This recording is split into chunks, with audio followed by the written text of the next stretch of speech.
کہتے ہیں کہ زندگی میں کچھ بھی مفت نہیں ملتا. یہ جملہ ہم سب نے سنا ہے.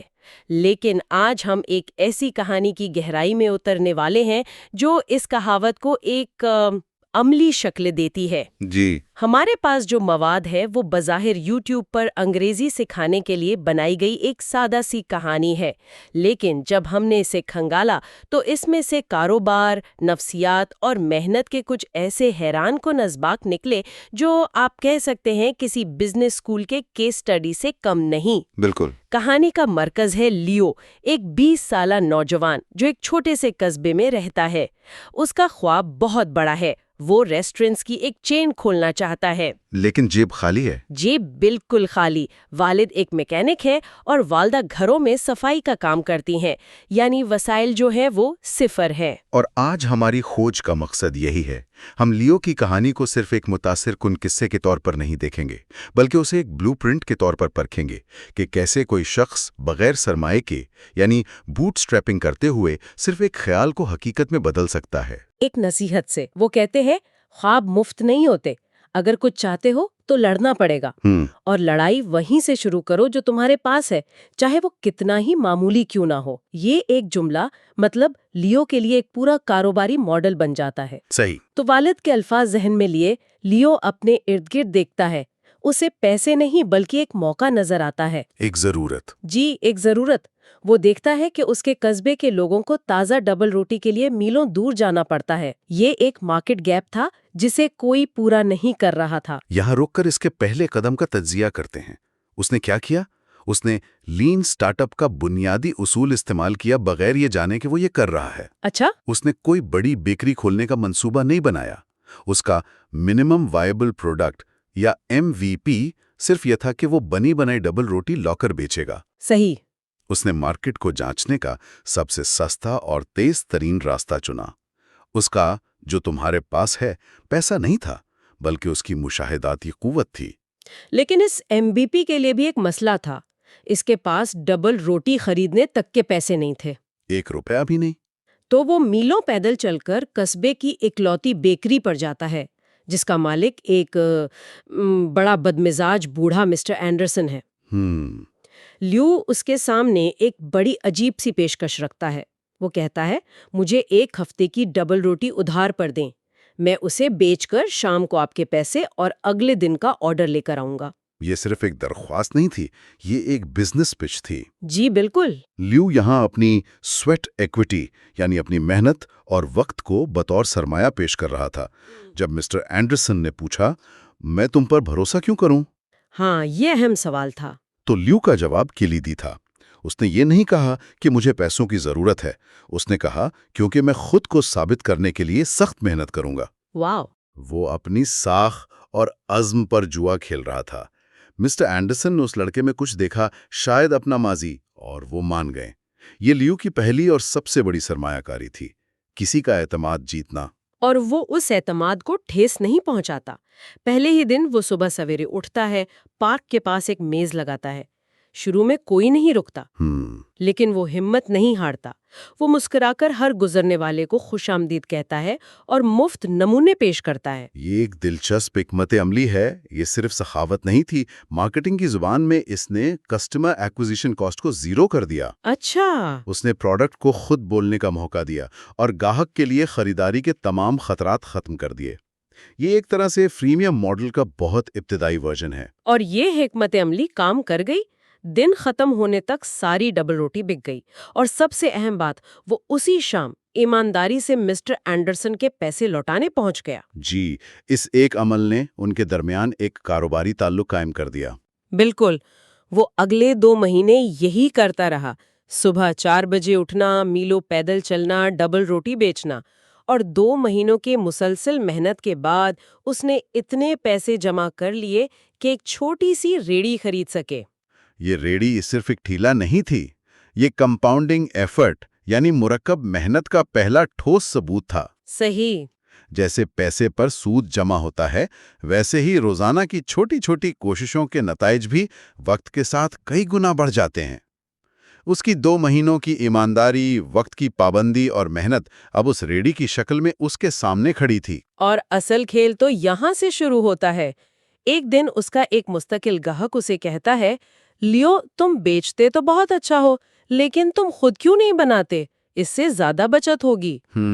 یہ مشورہ لیف کو ایک ساتھ اتساہت بھی کرتا ہے اور خوفزدہ بھی۔ اس نے زندگی میں کبھی ایک انڈا تک نہیں ابالا تھا، بیکنگ تو بہت دور کی بات تھی۔ یہ کہانی کا ایک اہم موڑ ہے۔ یہ وہ لمحہ ہے جب ایک چھوٹا کاروباری اسکیل اپ کرنے کا سوچتا ہے، یعنی بیچنے والے سے بنانے والا بننا۔ بالکل، یہ ویلیو چین میں ایک قدم اوپر جانے کے مترادف ہے۔ یہاں لیو کو احساس ہوتا ہے کہ ترقی بھی مفت نہیں ملتی، اس کے لیے ایک نئی قیمت چکانی پڑتی ہے، اپنے آرام کے دائرے سے نکلنا اور ایک نیا مشکل ہنر سیکھنے کا۔ تو لیو ایک بار پھر مسٹر اینڈرسن کے پاس جاتا ہے، لیکن اس بار خریدار بن کر نہیں، شاگرد بن کر۔ اچھا۔ وہ ان سے بیکنگ سکھانے کی درخواست کرتا ہے۔ مسٹر اینڈرسن کا رد عمل قابل فہم تھا۔ وہ کہتے ہیں، میں اپنا ہنر تمہیں کیوں سکھاؤں؟ تم تو میرے مد مقابل بن جاؤ گے۔ جو کہ ایک جائز خدشہ تھا۔ جی، یہ میرے کاروبار کے لیے خودکشی کے مترادف ہے۔ مجھے یہاں لیو کا جواب بہت دلچسپ لگ رہا۔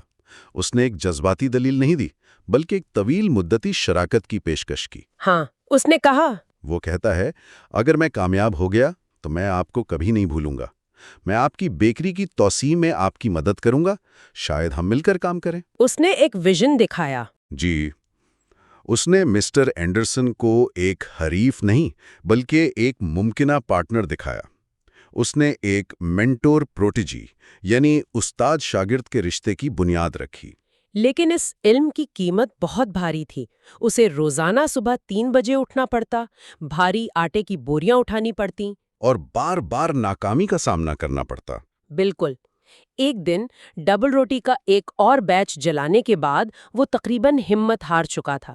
اسے لگا کہ شاید یہ کام اس کے بس کا نہیں، لیکن پھر اسے اپنے والد کے الفاظ یاد آئے، خواب مفت نہیں ہوتے۔ وہ سمجھ گیا کہ ہر جلی ہوئی ڈبل روٹی ٹیوشن فیس کا حصہ ہے۔ 2 ہفتوں کی سخت مشقت کے بعد آخرکار مسٹر اینڈرسن نے اس کی بنائی ہوئی ڈبل روٹی چکھی اور کہا، تم تیار ہو۔ یہ جو سیکھنے کا عمل تھا، یہ صرف ایک تکنیکی مہارت حاصل کرنا نہیں تھا، یہ کردار کی تعمیر تھی۔ ناکامی کو برداشت کرنا، تنقید کو قبول کرنا اور دوبارہ کوشش کرنا۔ صحیح۔ یہ وہ خصوصیات ہیں جو کسی بھی کاروباری کے لیے تکنیکی مہارت سے زیادہ اہم ہوتی ہیں۔ گھر پر ایک چھوٹا اوون کرائے پر لے کر وہ اپنی بیکنگ شروع کرتا ہے۔ جلد ہی اس کی کوکیز اور پیسٹریز قصبے میں مشہور ہو جاتی ہیں۔ لیکن جیسے ہی لگتا ہے کہ سب ٹھیک ہو گیا ہے، ایک نیا چیلنج آ جاتا ہے۔ ہمیشہ آتا ہے۔ ہاں، ایرک نامی ایک نوجوان قریب ہی ایک بڑی چمکدار دکان کھولتا ہے۔ اس کے پاس رنگین سائن بورڈ ہیں، شیشے کے کاؤنٹر ہیں اور دیکھنے میں بہت پرکشش کیک ہیں۔ لیو کی فروخت اچانک گر جاتی ہے۔ یہ کلاسک کاروباری منظرنامہ ہے۔ ایک چھوٹا مکانی کاروبار ایک بڑے زیادہ سرمایہ والے مدھیہ مقابل سے ٹکرا رہا ہے۔ تو اب کیا کرے؟ لیو کا رد عمل یہاں بہت اہم ہے۔ وہ گھبراتا نہیں، نہ ہی قیمتیں کم کرتا ہے۔ وہ سب سے پہلے ڈیٹا اکٹھا کرتا ہے۔ ڈیٹا؟ کیسے؟ وہ اپنے وفادار گاہکوں سے براہ راست پوچھتا ہے، آپ کو ایرک کی دکان میں کیا چیز اچھی لگتی ہے جو میرے پاس نہیں ہے؟ یہ تو سیدھا کسٹمر فیڈ بیک لوپ کا استعمال ہے۔ بہت سی بڑی کمپنیاں بھی یہ بنیادی کام نہیں کر پاتی۔ وہ اندازے لگاتی ہیں، لیکن لیو نے براہ راست مارکیٹ سے پوچھا۔ بالکل، اور اسے جواب ملتا ہے، ایرک کی پریزنٹیشن بہتر ہے، اس کے کیک زیادہ سجے ہوئے ہیں۔ اچھا۔ لیو اپنی کمزوری کو سمجھتا ہے۔ وہ جانتا ہے کہ وہ سرمایہ میں مقابلہ نہیں کر سکتا، لیکن وہ 2 چیزوں میں کر سکتا ہے، معیار اور محنت۔ اور وہ یہی کرتا ہے۔ وہ اپنی بچت سے اپنی ریڑھی کو نئے رنگوں سے سجاتا ہے۔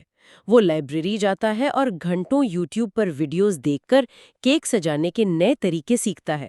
یعنی وہ اپنی پروڈکٹ کو بہتر بنانے پر کام کرتا ہے، نہ کہ حریف کو برا بھلا کہنے پر۔ جی، اور آہستہ آہستہ اس کے گاہک واپس آنے لگتے ہیں۔ ایک بزرگ خاتون اس سے کہتی ہیں، بیٹا، چمک دمک تو 4 دن کی ہوتی ہے۔ ہم تمہارے پاس اس لیے آتے ہیں کیونکہ تمہارے کام میں محنت اور ایمانداری ہے۔ ہم نے تمہیں گر کر دوبارہ اٹھتے دیکھا ہے۔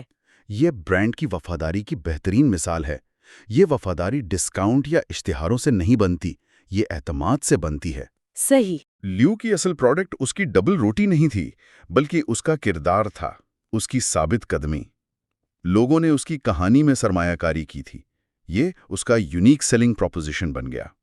مہینوں کی اس کشمکش کے بعد لیو آخرکار اپنی چھوٹی سی دکان لیوز فریش بیکس کھولنے میں کامیاب ہو جاتا ہے۔ واہ! یہ جگہ قصبے کے لوگوں کے لیے ایک مرکز بن جاتی ہے، لیکن قسمت اس کا ایک اور شاید سب سے بڑا امتحان لیتی ہے۔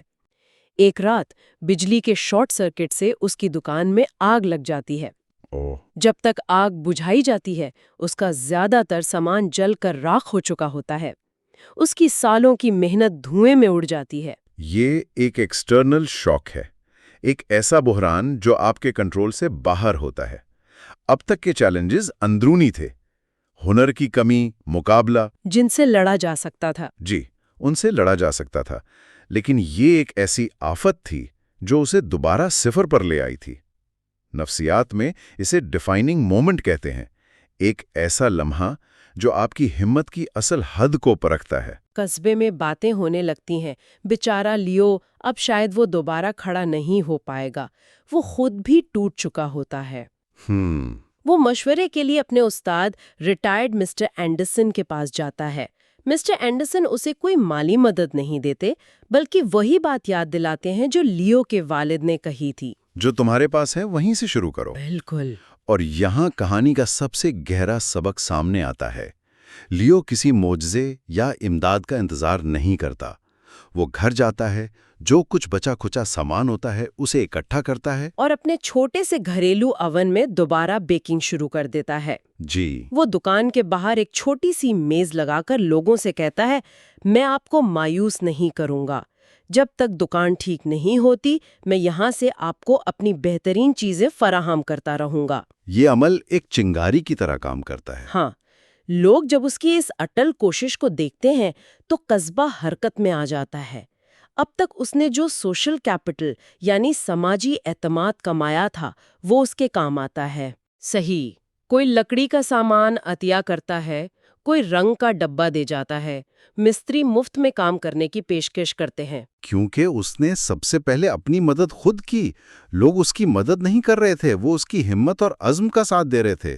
یہ ایک اہم فرق ہے۔ کئی مہینوں کی مشترکہ محنت کے بعد لیو کی بیکری پہلے سے بھی زیادہ شاندار طریقے سے دوبارہ کھلتی ہے۔ افتتاحی تقریب پر وہ سب کا شکریہ ادا کرتے ہوئے کہتا ہے، آپ سب نے مجھے سکھایا کہ زندگی میں کچھ بھی مفت نہیں ملتا، نہ کامیابی، نہ عزت، نہ محبت، ہر چیز کمانی پڑتی ہے۔